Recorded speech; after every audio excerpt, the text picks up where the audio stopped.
déjà merci à Jean-Patrick Portal pour l'organisation de tout cela. Donc je suis journaliste à la Gazette de Rennes-le-Château.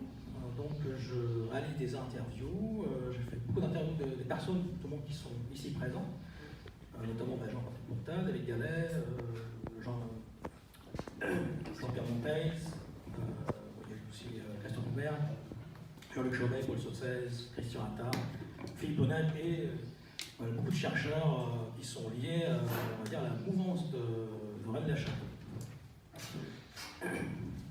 Donc voilà, je m'intéresse de près à l'affaire de Rennes-le-Château, mais dans son ensemble en fait, puisqu'il y a quand même beaucoup de choses en miroir à Rennes-le-Château qu'on pourrait retracer, que ce soit à Gisors ou à Régny comme un triangle.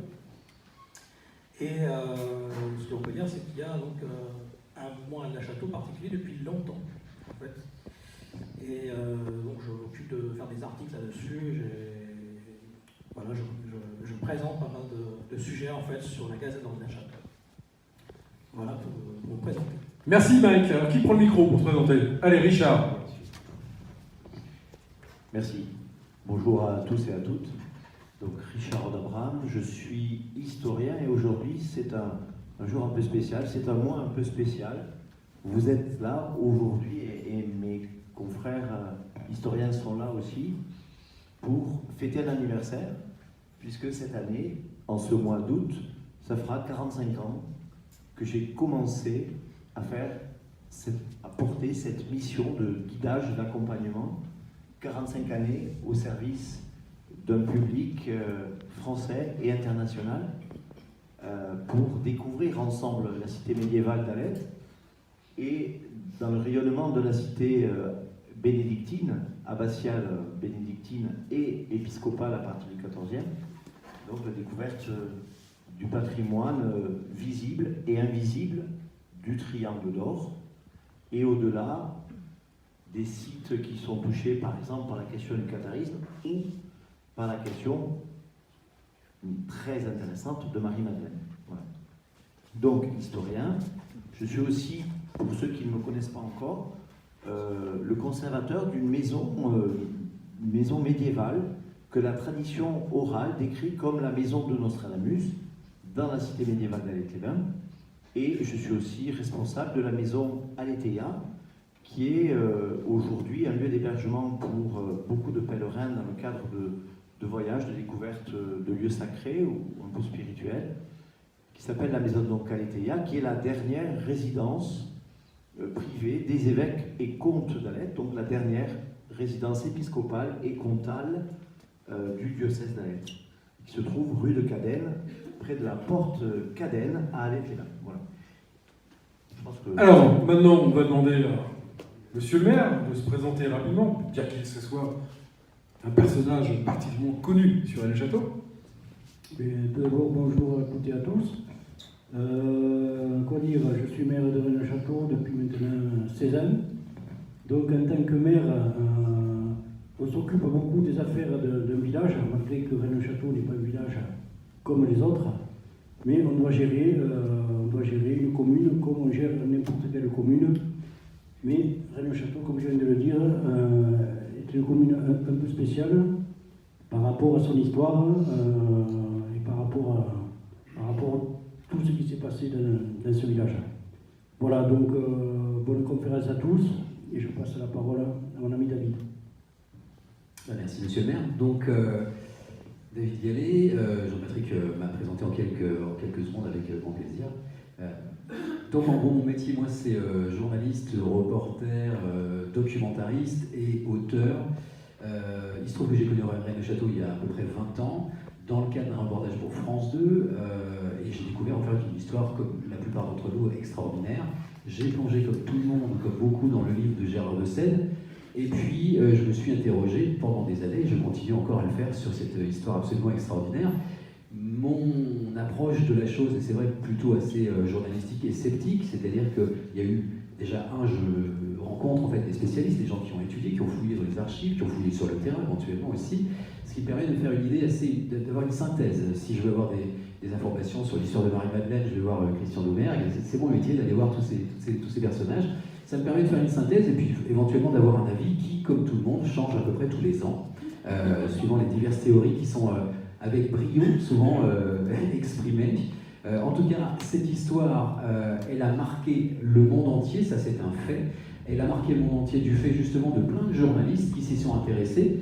Je pense à Jean-Pierre, je pense évidemment à Gérard Dessède, bien évidemment, mais à André Gallo, enfin tout un tas de gens qui sont quand même à la base, ils sont devenus ensuite des auteurs, des écrivains, où ils l'étaient plus ou moins déjà, mais qui ont vraiment rendu ce mythe célèbre dans le monde entier.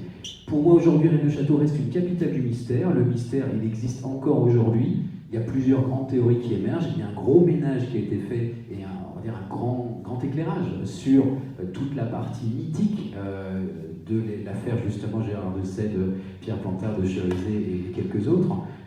Mais reste quand même un fait clair que tous les touristes voient en arrivant. Pourquoi et comment et avec quel argent ce curé a construit tout ça? Pourquoi tout semble codé? Et quel est le message que le curé a voulu délivrer? C'est en tout cas moi ce qui me reste aujourd'hui. Donc voilà. Merci David. Jean-Pierre. Oui, je ne sais pas par où commencer. Soyez indulgents parce que, comme a dit Jean-Patrick, j'ai un grand âge, donc. J'ai pas dit ça. Donc, à l'inverse de ce petit genou de Richard Rodabram qui naît sur Alep que depuis 45 ans, moi je me suis attaqué à Rennes-le-Château il y a 56 ans. Tu vois ce que je veux dire? Bon. Voilà.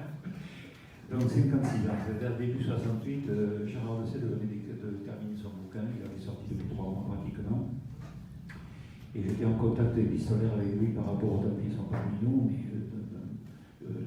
simplement épistolaire, on est devenu amis par la suite, etc., pendant de nombreuses années, et j'ai même été son éditeur pour un de ses livres, etc.